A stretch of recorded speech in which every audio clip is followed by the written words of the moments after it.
episode 17 of the Weebology podcast. How are you doing there, Rick? Pretty good. Our podcast is almost legal. Bad. I don't think so. I don't think it's that bad. I might ask RoboPat to delete this. No, the whole thing? Just drop the whole hour? I think we should just start over. You want to start over? Here, lead us out. All right. No, we're not starting over. I ain't got time for that. Got time for that shit. So what are we talking about today, Rick? So we are going to talk about Cape Baldy, the hero for fun, our main man, Saitama, and One Piece. Both seasons. One Piece? Can we start this over? No. Let's start the whole thing over. It. You leave the whole thing in? Uh-huh. Oh, man. This hurts. One Punch Man. I'm off my game today, y'all. I actually wanted to lead up because I was thinking on the car ride here that we had, I was thinking about a bunch of random shit in the car ride here, and that as anime gets more mainstream and shows like One Punch Man come up, do you think there's gonna be like brotakus, like super kind of like broy dudes that are just gonna be talking about anime and more of like people talk about sports and stuff like that? Like, bruh, did you see that new Black Clover episode last night? Dude, so fucking hyped, dude. Like, I mean, that's how we talk about it. So I think. So are we pioneering a whole new group of human beings? I love that. Are. So we're talking about Saitama in One Piece. Yeah, I was like, I wonder if you noticed that he made that mistake. I'm glad that you called me out on it because I'm in such a daze right now too. But yeah. So we just came off of season 2. Of One Punch Man. One Punch Man. Not One Piece Man. One Piece Man? One Punch Man. So as we are sitting here today, that season has completed its run. Mm-hmm. So hopefully by the time this does come out, everyone listening will have watched the whole thing because this might be a little spoiler heavy. That's one thing I was thinking of too. Is there really spoilers in One Punch Man? Like, is there really a... No, but in One Piece Man there is. One Piece Man, there's a whole plot line that we just can't spoil. It's a masterpiece. But it doesn't feel like there's enough of a plot. Even in its plot-heavy season 2, it doesn't feel like that there is something to be spoiled, right? Like, even if you told how the season ended, what in the overarching story have you really ruined, so to speak? You know? Yeah, so it was pretty interesting. The season felt really fast. Yeah, and they packed a lot of chapters in each one of those episodes. Right.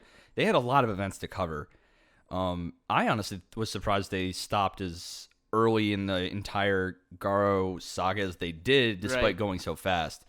But what did you think about the season overall compared to season 1?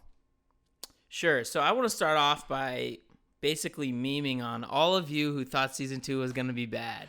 And he's looking dead right in my face. I think everyone needs to get off their high horse.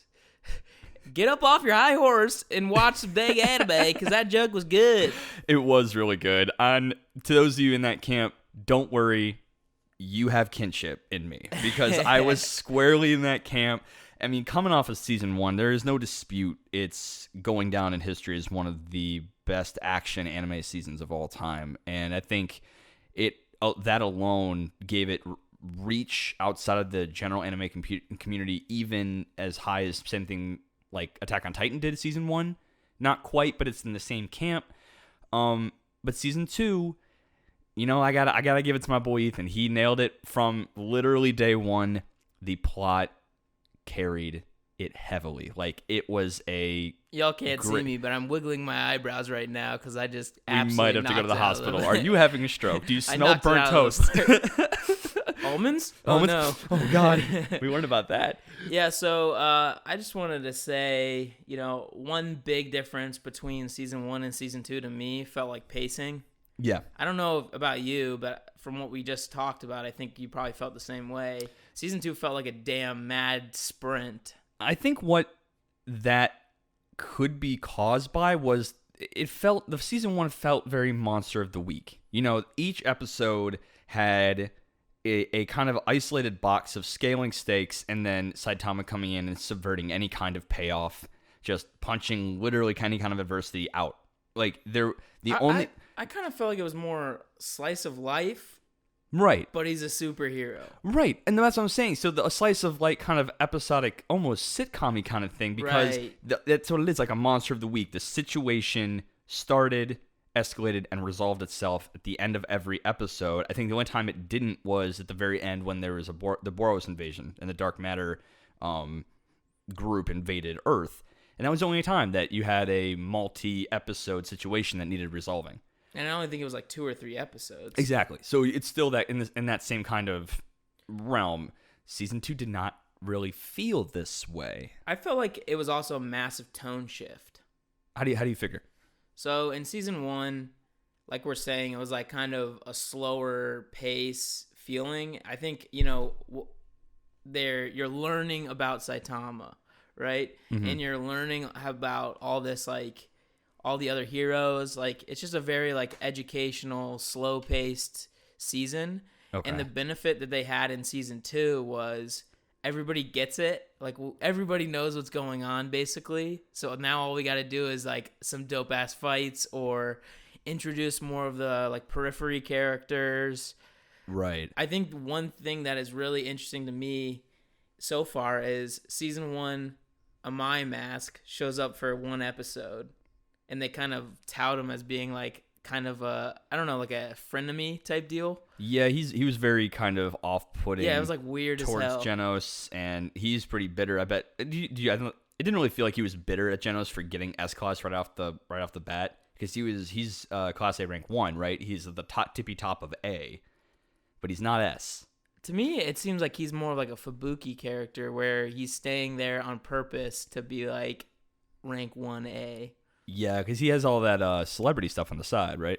Yeah, because he's like disgustingly strong. But anyway, what I mean to say is he didn't even show up in season 2, and he was only in that 1 episode in season 1. Mm-hmm. But I know farther along in the manga, he does come back and plays a role. So it's really interesting to me that they're just like, they're sitting on this freaking gold mine and waiting for that jump to happen. and that was a good thing you brought up about the periphery characters, because if you noticed, Saitama really didn't show up as much as he was in the first season at all in the second. And if he did, he wasn't necessarily even shown punching things.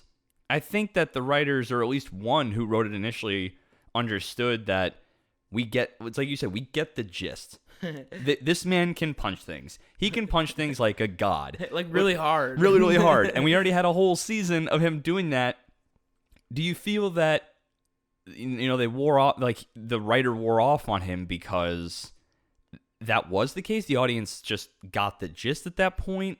I almost felt like I wanted to see, even though season 1 was like, okay, we now know and we're introducing you to this super strong character, I wanted more of that. I think I wanted a little more of Saitama punching some shit, Yeah, I think there was a couple really, really cool parts, right? Mm-hmm. Like, his fight with Suryu was really cool, even though in the manga it's like twice as long. Yeah. His fight with Elder Centipede was kind of cool. That was super cool. That whole fight with Bang and Boom, is his name? Awesome fight. So but cool. I think what they're doing now is they're setting up for, I guess, season 3 or season 2 part 2. It's probably what they're doing. To me, it has to be a season 2 part 2. Right. I don't know if you can just say, well, that was a full season, because it kind of stuff happened, but like, I feel like this season was just a setup for stakes, because now you've noticed, like, they came in and basically, unless you're like top 10 of S class, you're useless against these monster association. Yeah. Which was really cool. That was super cool. I want to get to that in a second when we start talking about monsters and villains, because this season did a lot more cool things with that. But I'm trying to find the words about something about whole Saitama's lack of role. It felt right, but it really didn't give me the cathartic payoff of watching it like I was hoping for. Season 1 felt like this massive cathartic release. It was totally subverting the entire shonen genre. It was making fun of a lot of other genres and shows, and I thought that was super cool.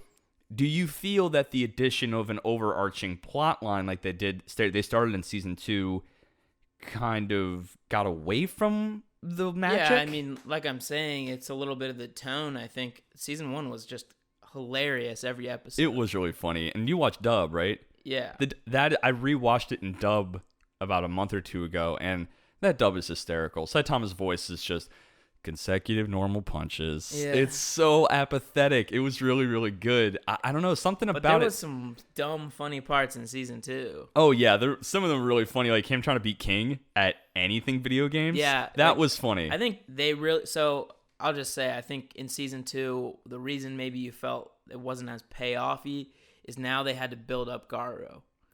Because they basically, he's out of nowhere, right? And most episodes were related to Garo and like maybe his backstory and try to build him up.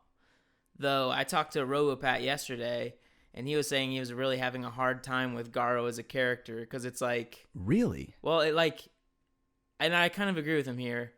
Like they gave him no real reason to want to fight heroes other than because monsters always lose. So let's do it. Let's get into Garo. First off, what an awesome character. He's amazing. So who was he? Let's just quickly. So Garo was Master Bangs. He's an high S class hero, rank 3. And Bang Silverfangu is his hero name, and he owns a dojo because he is the proprietor of a certain martial art technique, flowing water crushing rock. And he had his own dojo to teach people, and his best student went rogue after trying to acquire strength and power, and that student was Garo. Now, as Ethan had said, he is a hero hunter. He kind of wants to eliminate the entire concept and structure of the Hero Association. Why? So why does he, Ethan? What's his whole grand philosophy? Yeah, I mean, this is the really the tricky part. It sounds like he's just growing up. They would always play monsters and heroes, and they would always pick him as the monster and just kick the shit out of him because he always rooted for the monster on any like Justice Man. Justice Man was getting his ass beat by the villain or the monster, and he was rooting for that. But there was, so I at first believed this, that like, he's just some kid who's whiny, and he just is super strong about it now, and he's still bitching to this day about, oh, monsters get the bad end of the deal. Ooh. No, so I thought that too, until there was a quote he said in a flashback when he was a kid, that the monster, like that crab monster or something, was just trying to like protect his eggs and wants to keep the ocean clean. And it kind of started to click that this season does a really good job of making the monsters or the evil or whatever opposing force against the heroes kind of humanizing it. Exactly. It humanizes it in a way that kind of, he is making the waters muddied, so to speak. It's not so black and white through his eyes.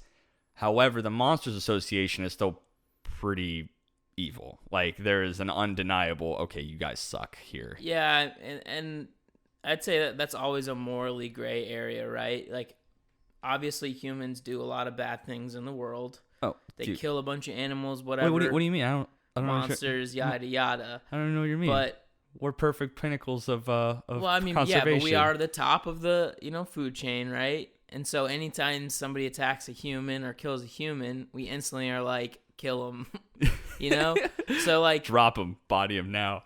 I mean, it's kind of like a perspective thing for the monsters and humans type situation. So right. I mean, obviously it's like a morally gray area because, in our world, we have consciences and we can speak and stuff like that, and animals can't. So It's less of a like, well, they're clearly like not cognizant of what's going on. It's fine, yeah. But in this world, monsters still can like think and have feelings and shit like that. So it's somewhere right now, a PETA agent is like shaking, like, what just happened? I heard somebody disrespect nature and animals. Sorry, they'll contact us on our Gmail. We'll talk to you, PETA. But our Gmail is do not contact @gmail.com. .eu .gov.org .iso .mp4. So so I think it was an awesome kind of dichotomy between the way Garo sees villains and how how Garo saw monsters and how monsters acted in reality, because he kind of humanized them in his own eyes, but the monsters, a good scene for that is when they send that messenger into the Hero Association boardroom almost, and at first it sounded like it was right after Garo had explained a little bit about what he sees in monsters and why he wants to hunt heroes. And then the monster comes in and says, we just want somewhere to live. We just want this. We just want that. And you're like, almost, if you know nothing about the story, you're like, okay, this could be an interesting philosophy kind of thing. Boom. No. Kills them. Shoots a guy dead right in the room. Oh, you idiots almost fell for that, you peasants. Yeah. We're coming to kill you just for funsies. Bye. And then then that just makes him, it's so the best interesting. hero was then introduced to the story. Oh, Super Alley Man? Yes. He is so buff. He's essentially a bodybuilder with a body of steel. Yeah, they literally tried to shoot him and the bullets were bouncing off his muscles. His abs specifically, an actual wall of steel. He's stronger than Puri Prisoner. Is he really? Yeah, man. Is that in the stats? Yeah, I guess dude. he's ranked higher, isn't he? He's the number 1 for just physical stats. That's Oh, we got a cool... Yeah, I guess we can go through some of the cool characters from this season. yeah. Hit with some. Obviously, we talked about Siryu from the martial arts tournament. Let's get into him. He is awesome. He could be my favorite introduced character. I think so too, and I think the big reason why is he is what Saitama probably was at one point during his transformation. Insanely strong, but like still has places to go. Right. And the coolest line in the entire show, I think, you can tell it, but Saitama says to him while they're fighting, as he said that I just want to have fun by being strong, live an easy life, and Saitama looks at him and says, if you want to just have fun, don't get any stronger than you are right now, and almost mollywops his ass. And what he does then is he punches him from across the stage without even getting close to him and knocks all his clothes off. Totally rips those bitches to shreds. Yeah. But I think in my opinion... It's the philosophy of Saitama. I think so. I think that's actually where Saitama could have ended up because he always still felt driven to go beyond anyway. He was unsure. At some point, he could have deviated and said, still gotten stronger, but... I don't think Saitama didn't seem like the god to have wanted an easy life. He always wanted, because if he really wanted an easy life, he'd probably be still good with being this strong, you know? Really being this strong. What I think Saitama's deal is he's kind of out there just trying to have fun, like he says, right? But to him, that means like there is a struggle for him. Right. Saitama enjoys the climb while Siryu enjoys the summit. That's really what it is. Well, and I think a lot of it, like the philosophy of the situation is Siryu doesn't know what the summit feels like, and Saitama does. That's a really good point. He's imparting that knowledge to him. He says, look, if you really want to like have fun, then stop here. If you want to have the easy life, catch up. Yeah. I like the juxtaposition, too, of Siryu having like a full head of hair. Yeah. And Saitama, who has climbed to that summit, having just nothing. It's cold up there, buddy, and it'll freeze your actual hair off. So I liked him, and then he gets his ass beat by a villain. And, Goketsu, the previous year's tournament winner. Yeah, and that was so cool to me because he was faced by an insurmountable wall, seemingly insurmountable, and he saw how strong Saitama could be. And I don't know if that changed him for the better. To this day, I don't even know if it changed him for the better, Do you think that maybe Siryu will get stronger? Do you think Siryu is just going to stop trying to be strong to live an easy life? I don't know. I'm unsure. I kind of want to see where his story goes, I don't know. I think he played his part in the story, and I don't necessarily know that I need him to come back. What I would like him to do, obviously, is to like transfer into being a hero. Because I think that was also another kind of character part of him, is he was laughing at all the heroes because they're so much weaker than him. Right. So we all found him, inferior. So he was like, this entire system's stupid. These A-level heroes are getting their asses beat by me and all these monsters. But then once he's like in these battles and he shits on all the low-level monsters, and then they're still there trying to protect him and like help him run away, which his first instinct is to run away, and the hero's instinct is to go try to help him and like jump in and deal with it. Well, he then realizes, wow, heroes like actually care and they're like trying to do something. Yeah. So then when they get mollywopped, And then he gets mollywopped, and he starts thinking like, "Oh my God, I need somebody to come save me. I need a hero." Mayhem out here. And he screams out for old Saitama Desne. He actually does start singing "I Need a Hero" right in the middle of bleeding out. And Saitama, I heard your cries. That was singing. No, oh, okay. That was awful, but I'll save you, I guess. Yeah, stick to fighting, kids. Singing's not your thing. Another cool character, I think, is King. King was cool. King was super cool. So you want to run down what King kind of whole shtick is? Sure. So he is considered the strongest man in the world by everyone. Undisputed. Somehow still like rank 6 in S tier. Well, so Blast, I think, is obviously the strongest. Right. Because he's rank 1. Yes. But they're calling King the strongest man alive. I don't know if that's playing on something with Blast. Maybe. Yeah, because I think, isn't Metal Knight 5? Yeah. Yeah, so there's other things above that's like... But Bang is 3, so I don't get it. He's not a man. He's a god. Bang is a god. Anyway, so King's whole deal is he's got this thing called the King Engine. And what is that, Ethan? So it's basically his heart starts beating really loud because he's so scared. He's so scared because this dude's a fraud. Yeah, he's gotten like the most lucky out of anything. Basically, he'll show up at a fight where like demons are or monsters on accident. Like he doesn't even mean to go there. Yeah. Saitama will kill them and he'll get the credit for it. And he has just been racking up. Apparently, he's just been racking up Saitama and other high-level heroes' achievements for years now. So but he's got the most intimidating face. Yes, ever. That's kind of part of it. Reason that everyone thinks he's the one that's doing it. Anyone that approaches him, there's like this whole internal monologue about what's King gonna do. I'm gonna anticipate his every move, and then is that the King engine? Yeah. And when they say when he's about to fight, you hear the roar of an engine, and it's just and it's just him really really scared. Yeah, he's just terrified. I read a fan theory, or I think it was a video I saw somewhere that that King actually has a power, and it's like his power is almost like meta luck, where it's like reality breaking luck. To the point where, like, you saw Deadpool, yeah? Uh-huh. I think we saw it together, maybe. I don't know. Domino. That's the character. Luck isn't a superpower. Yes, it is. No, it's not. Yes, it is. Yeah, so that's what I'm saying. And someone said that his luck is so powerful that his meta luck will actually conjure Saitama to where he is. So Saitama was almost... Yeah, but he's been really unlucky to be near other monsters, right? Near, but not killed. That's the thing. You know, he's always been near a monster, and it's almost, someone actually, the same theory described it as almost like a stand. Like, Saitama is King's stand. Like, he's conjured to That's pretty the awesome. situation. The strongest being, like, literally his power is to conjure strong beings towards him wherever he's at. And he just happens to be unfortunate or fortunate enough. It's like he's got a fortune-type power. It's a fan theory. It was actually super interesting, but King, in short, in reality, is a big old puss. But he's pretty good at one thing. He's insane at video games.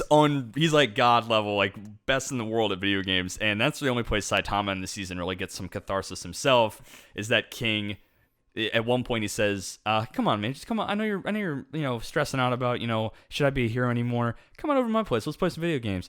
And Saitama's like, nah, I don't think that'll help me out. I was like, I'll play with only 2 fingers. Oh, you're fucking on, dude. I hate you. I hate you. I'm doing this. He gets his ass beat in the game, and then he blows off steam by killing massive, like, god-class monsters. But yeah, so... Some other cool ones. Watchdog Man. What is he, dude? What is he? So he's a play on that dog that was always at Shinjuku Station. You remember his owner died, and no then he just way. sits on that statue? Yeah. Wow, I actually did not even put 2 and 2 together. Yeah, so okay, I'm sure other people don't know this. I appeal to your humble knowledge. I humbly appeal to your knowledge. So as a Weebology captain, wait, we're not professors, we're captains now. Captain of the Weebology professorial department. Choo choo.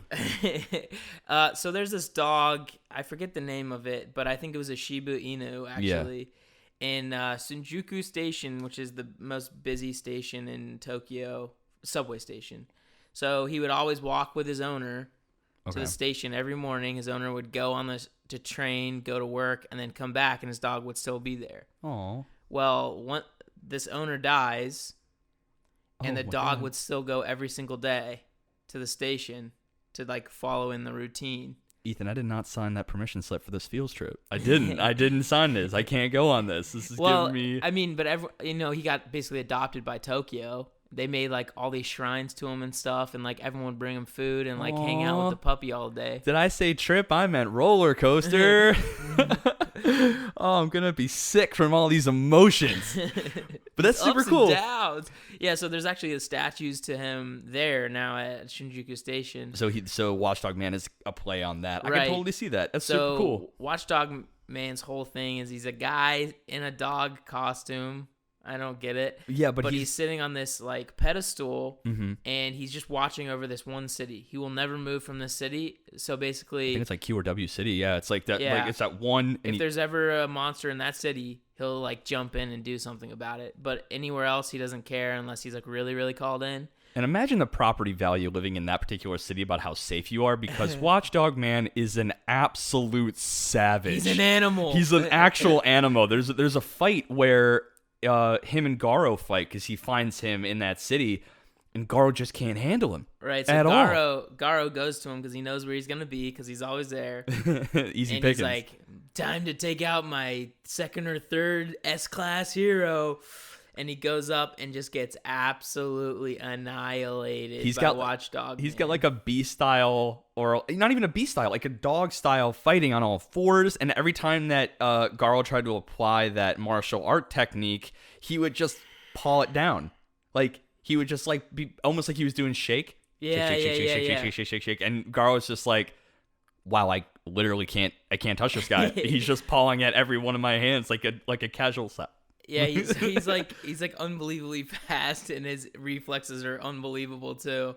And he looks cute as hell. He does look super cute. He's got that same blank stare as Saitama, so I think maybe he broke a limiter the second he got into a dog costume. Yeah, I think that must have happened. What do you do to train? I sit, I wait, and I protect, and I attack. No, so as far as we know, he doesn't even talk. You wouldn't say it. He's never said a word. He just sits there, blank stare, waiting on the stoop. You wouldn't know it. He almost looks like a gag character. Yeah. Like of how strong he is, but how he looks. So definitely, he's a dark horse. He's gonna be very potent in other fights, I believe. But at some point, Garo does learn his technique. So Garo is that kind of prodigy. Who else we is also pretty meet cool? Fubuki. Just gonna say Fubuki, the Blizzard from Hell, or Hellish Blizzard, or Hellish Blizzard. So she's actually S rank 2. Terrible Tornado's older sister? No, younger sister. It's younger sister. I know. Yeah. Terrible Tornado is like 28. Yeah, and she looks like a little 15-year-old. You got to give a lowly bait at the top, you know? It's, you got to rank them. Got to give them at the top. One. Yeah. So, yeah, good on you. One. But I like, there's a lot actually to Hellish Blizzard's character, because she is Class B rank 1. Intentionally. She could be securely an A. Yeah, absolutely. Given the... So they have the same power. Terrible Tornado and her are both espers, it's just telekinetics. It's just a different magnitude. Like, yeah, Terrible Tornado is ungodly strong. Like, we're talking pulling meteors out of the sky with ease, Madara style shit. Yeah. And Fubuki is she's still up there. Like, she can still move, like, building size things with her mind, and somehow relies on a box cutter at some point. That was a little weird to me. I don't know why she would do that, but I don't get it. She's a gangster. She is. That's the thing. Good segue, Ethan. Look at you. That's a good segue, because she's got like a gang. Like, she secures different Class B or C heroes to, like, I'll secure you in this spot if you work for me. Right. Essentially, right? So I think it's really like a inferiority complex, because her older sister is so much stronger, and she looks older than her older sister. Yeah, she does. So everyone expects her to be way stronger, right? Mm-hmm. So it's like kind of an inferiority thing where she's like, dang, what's her name? Tatsumaki or Sumaki? Tatsumaki. Tatsumaki is so much stronger than me, and she's in S-class rank 2, and I'll never be as strong as her and all that stuff. So what she decides to do is build this gang in Class B where everyone's working for her, and she's like the top of the top, because she fears if she goes to A class, she'll just be like just a random anonymous member, and that is a kind of an interesting thing about the way that this Right. whole society is set up. It kind of shows how this hero association ranking system is a little bit broken, because instead of trying the overall objective is clearly to rise in rank as you gain notoriety and power and achievements, and you rise in how good of a hero you can be. However, Fubuki says, screw all that. Like, why rise when you could just build something where it's easy? So she's just this massive gatekeeper for others to go up in rank, essentially, is that unless you hop all the way over, which is super rare, like Genos was the last person to basically do it, as we can see, you have to rise through the ranks very slowly, and as you approach the top of B, at some point you got to take her guys and her out rank-wise, right? So she just lays this massive gate down. So how do we meet her in the story, Rick? So basically Saitama is just chilling. I think he steals King's game and he's just playing it in their apartment, and Genos answers the door to Fubuki and her goons answering the door, and it's like, hey, is Saitama home? Right, so it's pretty funny. So season 1, Saitama's class C. Yeah. Season 2, he becomes class B, and My that's boy. why Fubuki even gets involved and like goes to find him. Mm-hmm. So the funny thing is, they open the door and they're met with Genos, class S10, rank 10 Right. or 11 or something like that. And this blows her mind. And they're like, "What the hell are you doing here?" Yeah, what are you doing? And then they go a little bit further in the room, and King's in there.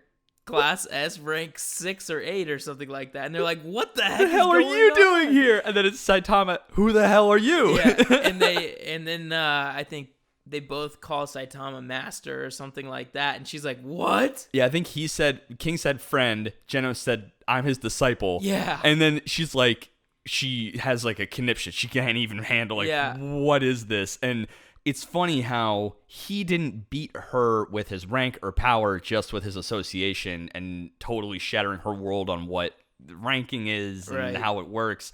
And also he protects her from literally a massive explosion from Genos. So, and he's just it's Saitama. He's going to brush it off. Yeah, So nothing hurts him. So I'm curious to see where she goes, because I think she later in the manga hangs out with them a little bit, which is weird. I think she joins their little quartet. Oh, the quartet of Isekai quartet. misfit heroes, I guess. Who else? Like, you get a little bit of Boom, Bang's older brother. Bomb, excuse me. Well, Boom, sure. Bang and Boom. Bang and Boom. But yeah, so he's got a totally different fighting style. He's super cool. I forgot what it was called. It's not based on water. It's like crushing steel, something. Yeah, it's like an aggressive kicking style, basically. It feels more like hard fist karate, or very aggressive fighting style. It's totally different from his brother, but he's a cool juxtaposition, and they go together to beat the snot out of Garo. And all in all, I really think that the amount of characters they did introduce did elevate the season from what I thought it was going to be, because there wasn't as much. His style is called Whirlwind Iron Cutting Fist. Oh, nice. Which is kind of dope. That is actually super dope. Oh, we forgot about Metal Bat. That's what I was going to say. That was Metal actually Bat. the one I wanted to lead in on, but I didn't say him because we got into Now we're going right back. Metal Bat is so cool. He is so awesome, man. So he's like this. He's dressed up as like a delinquent high schooler. Yeah. But he has his power is he's got this bat that they specially made for him that can withstand anything. It's essentially vibranium. Right. Is what you want to look at it. And his deal is the more battle damage he takes, the stronger he becomes. Because it's all about his fighting spirit, dude. Right. So he's like the double-edged sword of One Punch Man Hero Association. And to put it in perspective, Garo is strong enough to take out low-level S-class heroes for sure. If it weren't for Metal Bat's one true weakness, he was literally milliseconds away from crushing Garo, because he'd already taken enough battle damage to probably kill anybody else. He could swing the bat hard enough and fast enough to just knock over a building from the shockwave. What's his one true weakness, Ethan? So he can't do anything violent when his sister's in the area. He's such a good big bro. Good big Oni-chan. But so his little sister demands him not to do any fighting hero stuff, and he is basically Bound. a sister's boy, I guess. Like, I don't know how it works. And It's like Ghosh from Black Clover. She's got him whipped. Yeah, it's like Ghosh from Black Clover if Marie knew. Yeah. If Marie was like, brother, get my food. Well, she kind of does. Does she? Yeah. But hers is definitely not as weirdly malicious as his little sister's. The little sister was hilarious. But so that was pretty interesting. That was actually one of a cool still in that episode when Metal Bat like had sped, like blitzed up behind Garo and was like coming down on him, and Garo was actually sweating that he was going to get the bat's crushed. like basically almost on his face, and then his sister basically says, "Let's go," and he cracks the ground behind him and says, "Fine, all right, bye," and he walks away. Just peace. But the kind of other funny part about that is he was actually fighting Elder Centipede, and Garo he gets blasted across Metal Bat gets blasted across the city, right? And then Garo walks up and is like, "Oh, how lucky! Let's fight!" And he's like, "I'm kind of dealing with this right now. I can't fight you. I got this to deal with, man." Garo basically wouldn't let him go back to the fight with Elder Centipede, so they ended up battling. That's a good point, because he is already fighting a dragon level monster, and then after being beat up, he then fights Garo and almost wins. Right. So that's how unreal. There are people that are like stat books and stuff have said that his power could potentially be unlimited, but he has to be basically inches from death to get to that point. Right. So I'd be curious to see like him versus Saitama, but you know how that's going to end, you know? Yeah, so I think, characters like him really bring up this weird thing within the Hero Association where, Genos is ranked fairly high, but he never gets out of a battle, like, with a victory or without being, like, basically torn apart. Yeah. People like Metal Bat, Prairie Prisoner, and all these things put in, like, really awesome, like, showings of their strength and all that, and they don't even get, they don't get bumped up above Genos or anything like that. Right. I think it's just because Genos is cool as hell. Yeah, Genos had an interesting showing this season. I mean, I liked his cut-off sweatshirt. Oh, yeah, he had a cut-off hoodie? Yeah, that was awesome. That boy is an edgelord. Yeah, he got new parts. He got faster. He's still in your basic shonen protagonist kind of adventure. But I think what was interesting about Genos in this season as opposed to last season is he was, in the last season, the poster child for the typical shonen protagonist, progression of power and stuff like that, and strength. He had a near-death moment, or he had a moment of clarity in terms of philosophy, and then he got stronger in a very literal sense, because he literally just got new parts. He didn't grow technically, he just got new parts. This season, to me, the one who did that the best was Garo.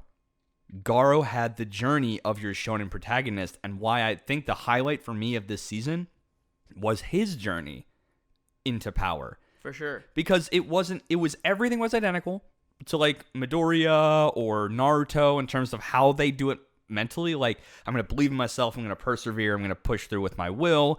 But he's doing it from what he perceives as the right thing, which is from the villain or the monster's side. And that was an interesting thing to explore in this season. Yeah, and I think by far his fight was the coolest out of anything we got to see. Oh, yeah. I think probably his fight was number one, then Metal Bat was probably the second cool fight. Mm-hmm. And then I think probably Suryu was the other cool fight. Suryu, that actually to me, and I know people may be out there disagreeing because it was a cool fight to watch, but if you look at those panels, man, they could have milked it. They could have put some real Sakuga on it. There's a couple moments in it that was awesome. That line that Saitama says when it blows his clothes off.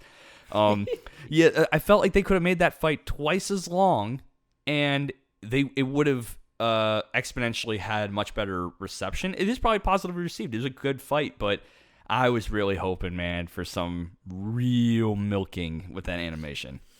Yeah, but I think, a problem with a character like Saitama, which is also a problem that Superman has in DC Comics, is, you can't really make interesting fights with somebody who's invincible and stronger than anyone else. Right. That's a good point. What they do a lot of times in DC is they have him kind of holding back so he's not destroying cities with his punches and stuff like that. Mm-hmm. Or, he has this character choice about him where he basically does his best not to kill people, right? Yeah. Because he's a hero. Uh-huh. Well, in certain different DC movies, there's some villains that come out and they say, well, I'm bloody strong. I think his name is Blackpool Jack. The hell was that? It's literally his accent. Is it really? Blackpool Jack or something. I thought you were just giving him a cool accent just for funsies. He is taunting Superman. Superman's like, oh, you're a big boy and you can take it, huh? And he takes his limiters off and just F's him up. Yeah. Okay. And I think I've seen that fight on YouTube. Yeah. I think it's kind of similar to Saitama, and I think they should have him holding back, make it very obvious to the the viewer that he's holding back, because I think it would make those kinds of fights make more sense. It's he does say it a lot of times that he accidentally overdoes it and beats him in one kick or beats him in one punch. Yeah. And he had joined that tournament just to look at other martial artists and to learn what the deal is with it, basically. That was actually a super funny part. It's so I think I understand what martial arts is finally. And it's just moving around in a really cool way, right? It's a finisher move. I want to do it. I want to spin around. Oops, butt hit ends the fight accidentally. But you had a really good point.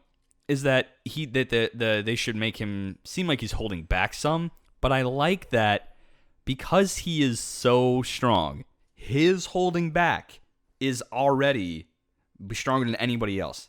Even though him putting a limiter on where he's at now, there is a guidebook that I saw someone had on a YouTube channel that he apparently once says that he progresses so fast at a rate that he can defeat the person he was yesterday every day. That's how fast he is growing at this point. It's exponential. So I love the idea that he's okay, I'm going to hold back, and tries and pulls some crazy feat. And he's like, damn it, I tried. I really, really tried to hold it in. Yeah, I just think, when you make a character that freaking strong, Goku literally toys with people. That's the only reason that he's ever really in danger is he never starts off the strongest. Right. So they're all out for the thrill, just Superman is out for the thrill. But I mean, if you watch those movies, any of the movies they made, it's kind of hard to believe that there's ever really a concern because he's infinitely fast, he's infinitely strong, he's got heat vision, he can freeze you with his breath. It's just he can eat a Hot Pocket without burning his mouth, which is insane. I don't know. I mean, it's just there's not really a whole lot of stakes when you're that freaking strong. The man is that good. When you're that strong. When you're the man of steel. When you're the man of freaking steel. Freaking Dinkenberg. But I guess it's a good point. That's why I think they did a good job with this season after finally finishing it. Is they realized that the allure of ending every fight in one punch may have worn off. You have a whole wealth of a world to explore. Go explore it. What are monsters doing now? They're kind of undercutting the hero association by making their own association. Haha, take that. There are so many other heroes in the world as well that deserve their own credence and backstory and stuff like that. The one thing I wanted to ask you that I was thinking about on the way here too, do you feel that One Punch Man being a commentary on the shonen genre in general was probably what made it super popular? Did they kind of undo that by having a plot line in the second season so reminiscent of a shonen plotline? This is essentially a shonen show now. It's not even making fun of itself anymore. It's not making fun of anything anymore. I don't know. I think you're gonna find, we're gonna have all this drama and stuff going on, and then it's still funny because it means nothing to Saitama. If he's involved, it's over. Exactly. So you feel that they're going to have to pull farther and farther away from Saitama being the center of this show. Is it even about the One Punch Man anymore? It was almost like Garo, the show, which I'm not saying is bad. I'm not saying is necessarily I didn't like it. It was a really enjoyable season. I mean, I think they're just trying to build up somebody to give Saitama any ounce of joy out of his world. That's a good point. I think he's going to end up fighting him at the end. They're both going to go back and forth a bunch, and then Saitama's going to have one tear drip down and just be smiling. And just happy, I finally struggled again. Punch. So yeah, like, all right, full out punch and the world cracks in half. Yeah. Whoopsie. And then you're gonna see like a fourth wall break where the animation's gonna like spaz out. A fist comes out of your television and you just I just lost my Sony. What Oh, the hell? damn it, Saitama. Samsung. God, how dare you? This is your fault. So yeah, that's the one thing I'm thinking is at some point there's gonna be a moment where it feels like the story's gonna pull so far away from Saitama there may be entire episodes where you don't even see him. He's just not even gonna be on screen, which to me is good and bad, I guess. I don't know. I don't know how I feel about that because it's just the way I see it. But would you care if Saitama didn't show up for like 3 episodes? Would you care? I mean, I would care just because I'm watching the show for Saitama. I'm not watching the show for many other people. Right. But I think if he does go away or whatever, they'll just give you kind of it's like a snapshot into what the rest of the world thinks, because you got to remember the rest of the world doesn't think of Saitama as being the strongest man in the world. Yeah, now only a handful know. Right. Only like a lot of the top end S-class heroes know that he's insane. And some of them don't even know that. Like, Terrible Tornado doesn't know it. Yeah. I mean, I think she eventually does. No spoilers, but she's eventually learns. Got to eventually, right? Yeah. I think I'll tell you one part of this season I disliked. Okay.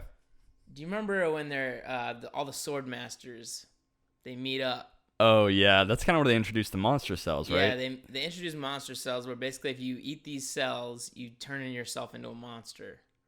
Okay. Well, the 4 swordsmen, one of them being number 4 or 5, I think it is, Atomic Samurai. Yeah. Are like the 4 master swordsmen and like 3 other randos. They're sitting around the council and they're like, hey, we got to go kill this Garo guy because he's effing with some of our students or something like that. Something like that happens. Right, yeah. And one of the guys goes, I'm joining the monsters, and he eats the cell and he goes, no. And then Atomic Samurai instantly kills him. Yeah. Like instantly diffusing any like thought that there might have been a stake to that whole scenario.